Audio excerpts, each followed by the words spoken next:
Olá, alunos, tudo bem? Aqui é o professor Guilherme, novamente na área, e eu estou aqui hoje para dar continuidade no nosso estudo de ótica geométrica, agora com algumas aplicações a respeito do fenômeno da refração da luz. Nós vamos falar hoje sobre lâmina de faces paralelas, tá legal? O estudo de lâmina de faces paralelas ele é um estudo físico e matemático ao mesmo tempo, né, onde nós investigamos como é que é a trajetória da luz quando ela atravessa uma lâmina com materiais diferentes e podemos até fazer um cálculo de quanto e de como essa luz desvia ao atravessar essa lâmina. Legal? Vamos ver junto? Então é o seguinte, ó, o título está aqui, lâmina de faces paralelas. Vamos imaginar que você tenha uma lâmina. A pergunta é, professor, o que é uma lâmina? Na verdade, seria um bloco de vidro com uma certa espessura, que seria esse cara aqui que eu estou desenhando em preto, tá certo?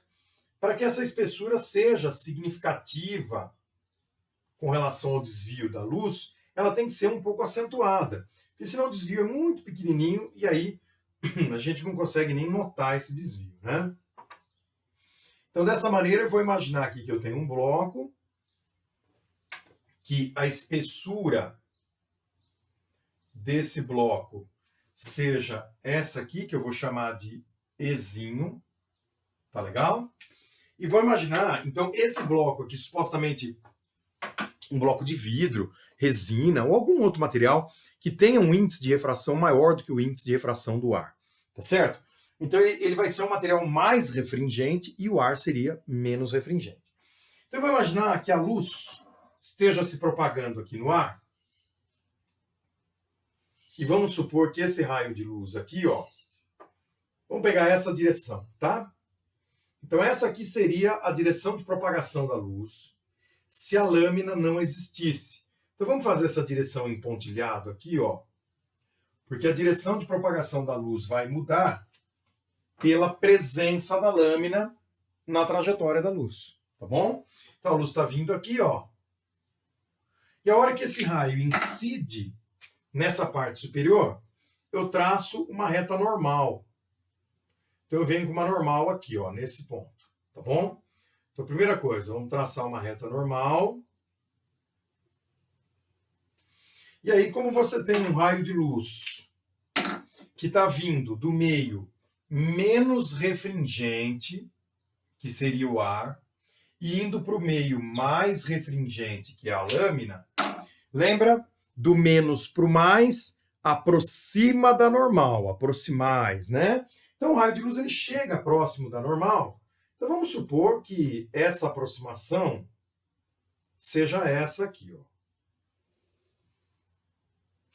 Tá joia? Então aí nós temos os ângulos, tá? O ângulo de incidência aqui em cima,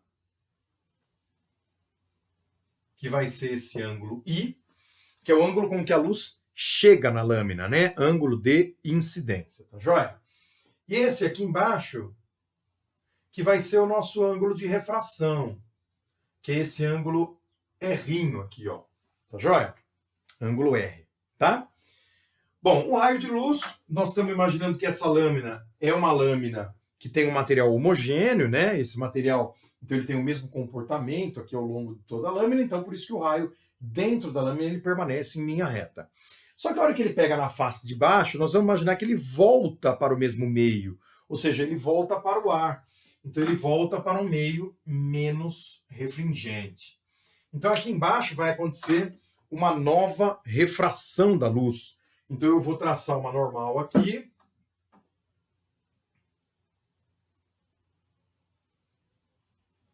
E como esse raio de luz ele está voltando para o mesmo meio em que ele estava inicialmente, ele volta com a mesma inclinação.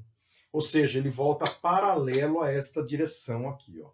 Porque esse ângulo R vai ser o mesmo ângulo com que ele bate aqui embaixo, tá certo? Aqui você tem o mesmo ângulo que você tem lá em cima, e a hora que esse raio de luz sai, ele sai, então, paralelo à sua direção original. Então, vamos fazer ele saindo aqui paralelo a essa direção original, sofrendo uma nova refração, tá bom? E aí nós percebemos que esse raio de luz apresentou um desvio ao atravessar essa lâmina. Então nós queremos calcular esse desvio, esse deslocamento, na verdade, não foi um desvio, né? Ele se deslocou lateralmente, tá? Então quanto que ele se deslocou? É isso que eu quero determinar, tá bom? Então eu vou apagar esse ângulozinho aqui, ó. Até vou fazer questão de apagar um pouquinho essa normal, para ela não ficar muito grande aí, tá bom? E vou fechar essa figura no cálculo desse deslocamento. Só que eu vou fechar essa figura aqui por dentro, ó. Pegando exatamente uma reta nesse ponto em que a luz incidiu, vamos fechar aqui, ó, uma reta nesse ponto em que a luz incidiu. Então, essa distância em azul é a distância que me interessa, tá? Que eu vou chamar simplesmente de D minúsculo, tá legal? Então, esse D seria o deslocamento lateral sofrido pela luz. Beleza? Vamos lá. Então vai ser o seguinte. Vamos prolongar um pouquinho essa normal, a primeira que eu tracei, e vamos fazer essa normal encostar na face de baixo. Então prolonguei a normal, ela chegou aqui embaixo, ó. Ao fazer isso, nós formamos dois triângulos, tá certo? E esse raio de luz em vermelho aqui, ó, linha cheia em vermelho, ele é um raio de luz que, ao mesmo tempo, serve de hipotenusa para esses dois triângulos. Quais triângulos? Esse triângulo número 1 e esse triângulo número 2. Perceberam isso? Então, esse raio de luz, ao mesmo tempo, o raio de luz dentro da lâmina, ele é hipotenusa para os dois triângulos, tá? Então, como o D, que é o deslocamento sofrido pela luz, que é o que a gente quer calcular, esse deslocamento lateral aqui, né? Como ele está no triângulo número 2, então eu vou começar a minha análise com esse triângulo número 2. Eu vou inventar um ângulo aqui em cima, que eu vou chamar de ângulo θ, que é esse ângulo que eu estou marcando aqui em preto, θ. Tá bem pequenininho ali, mas é um ângulo θ. Tá joia? Então, pensando no triângulo número 2, eu começo pensando nesse θ e pensando nessa hipotenusa, que, como eu disse, é hipotenusa para os dois triângulos, triângulo 1 e 2. Então vamos começar com o triângulo 2, ângulo θ. Quem é o D que eu estou procurando? O D que eu procuro, ele é cateto oposto a θ. Então, pensando nisso, eu vou por seno. Então, eu vou aqui, ó.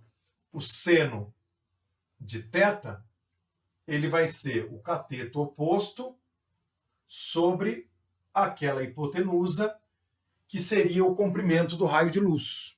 Tá legal? Então, como o D é o que me interessa, eu vou passar a hipotenusa multiplicando. Então, eu vou escrever que Dzinho, ele é hipotenusa vezes o seno de θ. Tá bom? Só que, olha, hipotenusa, seno de θ, são todas grandezas que nós não conhecemos direito. Então fica ruim analisar dessa maneira. O que nós vamos fazer? Vamos dar uma paradinha nessa equação e vamos tentar reescrever tanto o ângulo θ quanto a hipotenusa em função de termos que estão mais evidentes aqui nesse cálculo. Tá joia? Então eu vou dar uma seguradinha nessa equação. Agora vamos colocar um asterisco nela aqui, ó, e vamos mexer em busca de uma melhor definição para θ e uma melhor definição para a hipotenusa. Beleza? Fazendo isso, vamos pensar em θ. Se você olhar na figura, quais são as retas que formam o ângulo I que se encontra do lado de fora? O ângulo I, ele é formado por essa reta normal e a trajetória inicial da luz. Olha a trajetória inicial da luz e a reta normal. Então significa que o ângulo R junto com o ângulo θ, se somados, formam o ângulo I. Opa, então eu achei uma definição para θ. Então eu posso escrever que se eu somar o ângulo θ com o ângulo R, eu chego no ângulo I. Então, se eu passar o ângulo R para o outro lado, eu posso escrever que θ é igual a I menos R. Então, essa aqui, ó, é uma primeira definição que eu vou usar no lugar de θ. Tudo bem? Legal. Segunda análise. Na segunda análise, eu vou tirar a hipotenusa. Tá certo? Eu quero fazer essa hipotenusa desaparecer daí. Eu quero escrever essa hipotenusa em função de coisas que não, são mais palpáveis de acordo com esse desenho que nós temos. Então, para isso, eu vou pensar o seguinte. Vamos trabalhar com esse triângulo número 1 agora? Então, se eu usar o triângulo número 1, como essa hipotenusa ela também é hipotenusa para o triângulo 1, eu posso pensar no ângulo R, o cateto adjacente de R é a espessura dessa lâmina e a hipotenusa é a mesma. Opa, então eu vou trabalhar com o cosseno de R. Então agora, pensando no triângulo número 1, eu posso escrever que cosseno de R é cateto adjacente, que é a espessura, sobre aquela hipotenusa que eu queria trocar. Vamos trocar? Então, sobe a hipotenusa, desce o cosseno de R, eu chego em hipotenusa igual a E dividido pelo cosseno de R. Muito bem, então eu achei uma definição para trocar no lugar desta hipotenusa. Joia, moçada? Tudo bem? Então, esse deslocamento lateral sofrido pela luz, ele vai ser agora calculado em cima de grandezas que são mais palpáveis, né, que são mais próximas dessa figura que nós fizemos, tá? Então, agora eu vou apagar a figura para poder terminar o cálculo que nós iniciamos aqui do lado. Tudo bem? Então, vamos lá. Tirando a figura de seno,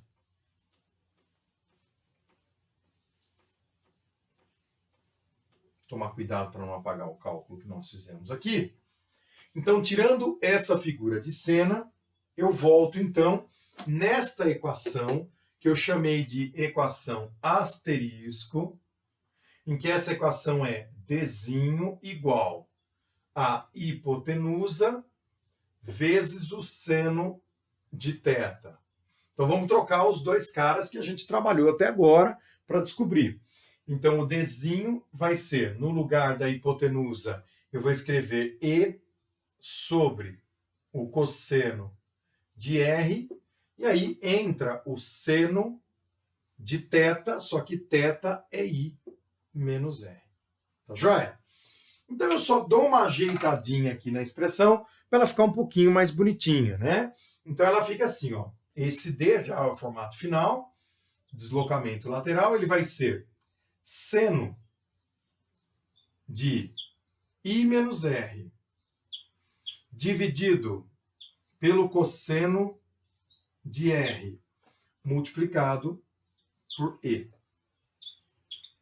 Onde E, no desenho original, vocês perceberam que ele era a espessura dessa lâmina. Tá joia? Então, dessa maneira, eu consegui uma expressão que calcula o que é esse D aqui, né? Esse D dessa expressão que nós determinamos, ele representa o deslocamento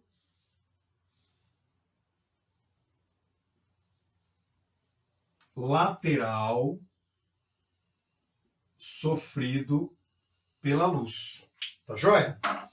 Esse deslocamento lateral, os alunos geralmente perguntam, né? Professor, qual a unidade de medida que nós vamos medir esse deslocamento? Qual a unidade que nós vamos usar para aferir aí o valor desse deslocamento, tá?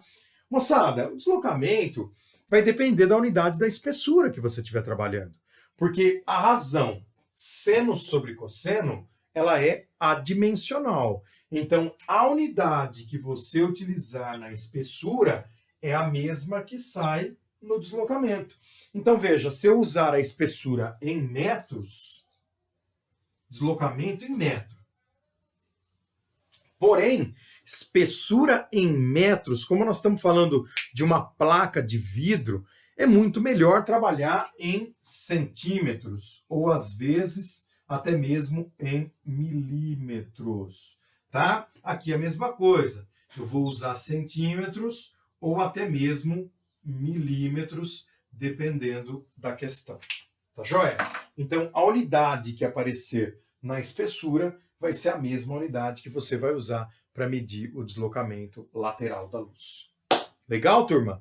Então, essa é uma das aplicações que nós temos da refração da luz, né, que se chama lâmina de faces paralelas, onde a luz sofre um deslocamento lateral ao atravessar uma lâmina fita de material diferente do que o ar.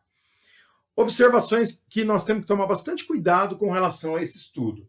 Para ele ser um estudo simples e bem matemático, as provas de vestibular, elas tendem a cobrar de vocês mais a análise física da trajetória da luz do que a análise matemática, embora alguns exercícios ainda se apresentem no formato matemático, tá? Mas muitas vezes essa expressão até é desenvolvida, né, dentro da questão passo a passo ali, não tendo a necessidade de memorizar essa expressão na maioria dos casos, tá certo? Não podemos generalizar, né? As provas são muito diversas aí, Brasil afora, tá?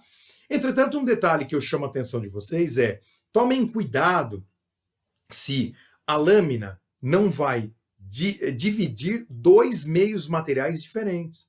Então veja, o raio se propagava pelo ar, atravessa a lâmina e no desenho que nós fizemos ele voltava para o ar.